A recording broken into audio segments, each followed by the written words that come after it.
par l'entremise du frère Léger.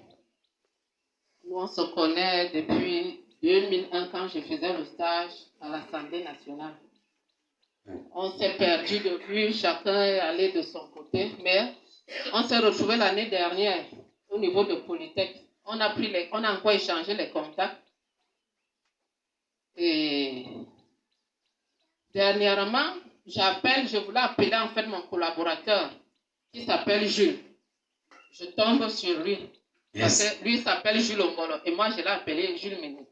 Et ce n'est même pas toi que je comptais appeler. Je comptais plutôt appeler mon collaborateur. C'est comment? Il me dit, ah, ça va. Il faut relever que la dernière fois on s'est vu, il a été éprouvé. Il a perdu son épouse il y a 2 ans. Et moi-même j'ai 3 ans. Et moi-même j'ai perdu mon époux il y a 1 an. C'est là où il me dit que vraiment, Mireille, si on avait connu cet homme de Dieu, ton époux ne serait pas décédé. Mon épouse aussi ne serait pas décédée. Alléluia.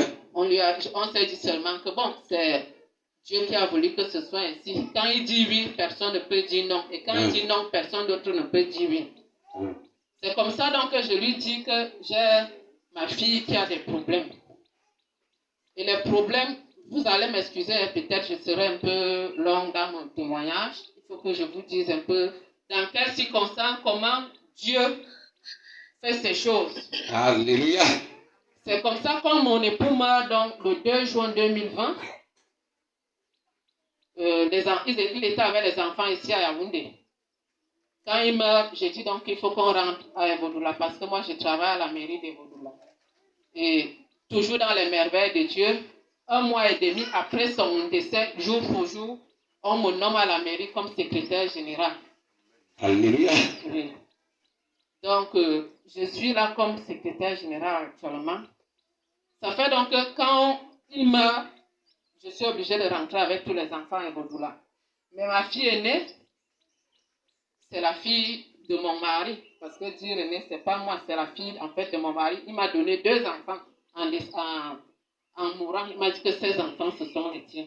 Moi-même, j'ai eu 2 aussi avec lui. Donc, j'ai 4 enfants à ma charge. L'aîné, donc, comme elle fait les sessions anglophones, il n'y en a pas à Evodoula, là où je suis. J'ai dit donc qu'il faut que je vois mon frère. Je lui dis qu'il faut que tu restes avec cet enfant. Qu'elle continue à aller au lycée bilingue de Tourébé. C'est ce qui s'est passé. Mais là-bas, je dois dire que là où je suis à Evodoula, je n'ai pas une église où je peux vraiment... Oui. Mais là où ils sont à Damas, il y a vraiment la prière là-bas. C'est comme ça que les hommes de Dieu qui passaient, ma belle-sœur là-même, elle est là en sac. C'est la brune qui est là-bas au fond. C'est l'épouse de mon frère là-bas. Je lui ai demandé de venir voir. C'est comme ça que mon frère, il m'appelle en semaine, il me dit que ma soeur, j'ai causé avec mon épouse, ta fille là, je ne suis plus sûre qu'elle pourra revenir à la maison. Avec tout ce qu'on a suivi entre-temps, les hommes de Dieu déclaraient que ça ne va pas, avec tout ce qu'elle même sortait comme déclaration dans sa vie.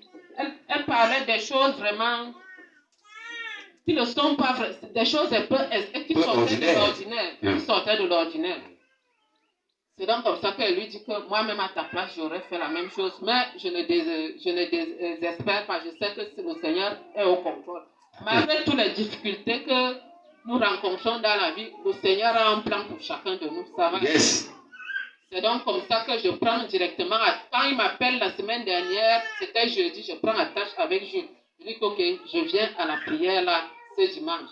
Il me dit qu'il n'est pas là. Il est au deuil, mais qu'il rentre dimanche. Et il va venir vers la fin. Mais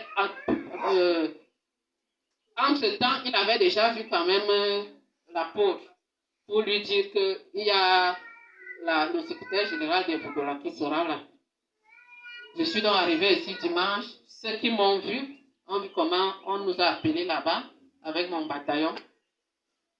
Effectivement, la fille avait des problèmes, mais on ne savait pas de quelle nature, parce que les hommes de Dieu qui allaient là-bas, parce qu'ils prient vraiment, ils prient.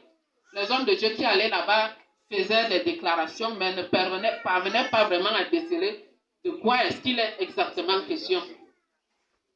Et donc, à un moment, on s'est même dit que peut-être c'est elle qui est sorcière et qu'elle risque de contaminer tous les enfants de la maison. C'est donc comme ça que je l'amène ici dimanche. Quand on est là-bas, le papa lui demande, est-ce que tu rêves? Je pense que beaucoup d'entre nous étaient là. Est-ce que tu rêves souvent? Elle a voulu dire non, je lui ai dit que non. Il faut donner les... Même si on ne parle pas des rêves de cette nuit, tu as souvent rêvé. Elle a donc fait des déclarations. Ceux qui étaient donc suivis, comment elle va souvent à cheval, comment elle monte souvent, elle se sur le balai, dans l'air, comment elle vole souvent comme l'oiseau. Le papa directement dit que ça, c'est la sorcellerie. Quand on a donc déclaré qu'il y aura nuit de prière, je n'ai pas hésité. J'ai dit que tout le monde, on va venir tous. Je suis arrivé ici. Amen. On a commencé la prière et vous avez vu comment le Seigneur a été merveilleux. Le Seigneur a confondu le malin. Parce qu'en réalité, cet enfant, son père, comme la première femme avait ce qu'elle avait fait, il a voulu prendre une autre épouse. Elle est décédée et elle a laissé ses 2 enfants. Avec l'autre, comme ça n'allait pas, c'est comme ça qu'il me dit que nous aussi, on avait déjà des enfants parce qu'il était en fait, quand il décède, il était en instance de divorce avec cette femme-là. Et la deuxième, il ne l'a pas épousée, il a juste fait les enfants. Il était sur le point de l'épouser, elle est décédée. C'est comme ça, donc, quand on arrive, les révélations étaient faites ici. Donc, c'est la première femme de son père, qui a pris ses enfants en bas âge, qui a gâté ses enfants comme elle les a gâtés. Oui, donc, vous avez suivi les révélations qui sortaient, comment elle citait les noms de tous ceux qui sont dans la marmite, qui est gardée au niveau du rocher, on ne sait dans quel rocher, et que tous nos noms étaient là. Le mien était là, les 2 enfants là étaient là. Tous les enfants qui ont habité chez elle, elle a laissé la mauvaise semence là. Donc les nièces de son époux, qui ont, comme tout dans les familles africaines, il peut arriver que l'enfant vienne habiter chez vous. C'est que les enfants de ses sœurs qui étaient décédés, il les a récupérés. Cette femme-là, tous leurs noms sont sortis et bloqués pour qu'elle n'accouche pas. L'autre même, il y a elle devait déjà se marier, tout était déjà là. Elle a fait la révélation que c'est elle qui a empêché ce mariage. Elle a tué mon époux. Elle a fait cette déclaration que c'est elle. Elle a déclaré que je ne dois pas être heureuse, que je ne dois pas rire. Et moi, j'ai dit que c'est elle qui va rester dans la tristesse au nom de Jésus. Amen.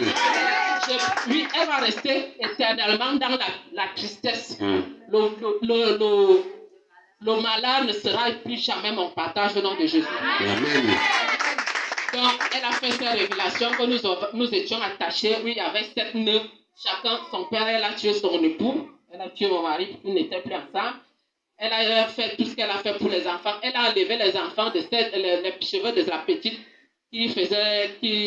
qu'elle possédait pour qu'elle devienne folle. Elle a fait cette déclaration. Elle a pris les ongles de mon défunt époux pour qu'il n'ait plus d'argent. Effectivement, quand il mourait, elle a tout bloqué dans la vie de son monsieur. Je dis bien tout, même les finances. Tout. Au point où elle est arrivée jusqu'à l'autre tuer, elle a fait la déclaration. Elle a tué même sa belle-mère. Elle a fait cette déclaration ici. Effectivement, quand on suit les révélations, elle militait dans une église ici, en fait, l'église catholique, ici à Béatitude. Donc, elle y allait souvent. Elle avait demandé à un prêtre de prier une neuvaine de prière. Elle n'a pas déclaré l'intention. Elle a dit que pour une intention personnelle, alors que l'intention c'était pour qu'il tue la belle-mère, pour que la belle-mère meure. Et c'est ce qui s'est exactement passé.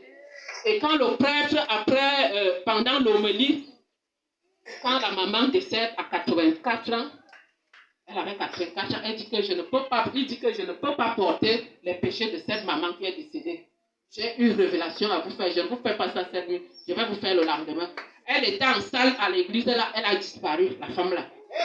Elle a disparu, on ne sait pas comment elle a marché. C'est là où le prêtre dit que j'ai quelque chose, la maman qui est couchée là.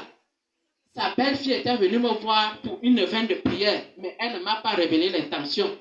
C'est bien après qu'elle vient me voir quelques jours avant son décès pour dire que, ou bien, elle était déjà morte. C'est là où elle vient dire que, oh mon père, la prière a marché, vous êtes puissant. Je dis que, puissant comment? Je dis que, mais j'avais une intention, c'était pour que ma belle-mère meure, et elle est morte effectivement. Gloire à Dieu. Et elle est décédée. Donc, vous voyez, le diable, le bon moment, parce que j'ai coulé les larmes quand j'ai appris que c'est elle.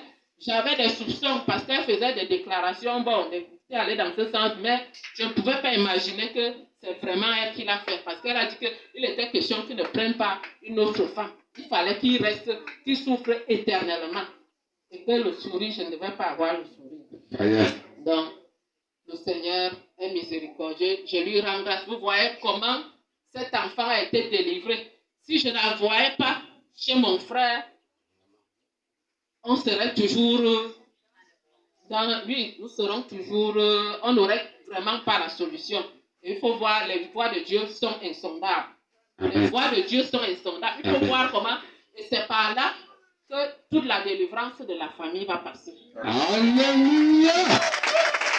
Gloire à Jésus-Christ. Donc, merci au peuple de Dieu.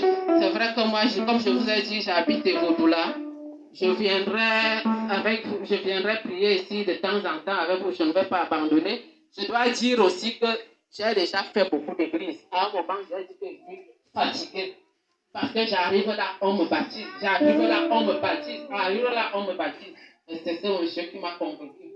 Quand il m'a dit que, tu sais que moi, je ne crois pas souvent à ces choses. Mais si je te demandais de venir, Alléluia! Tu vas trouver la solution à ton problème. Je pense que j'ai frappé à la bonne porte. J'ai frappé à la bonne porte.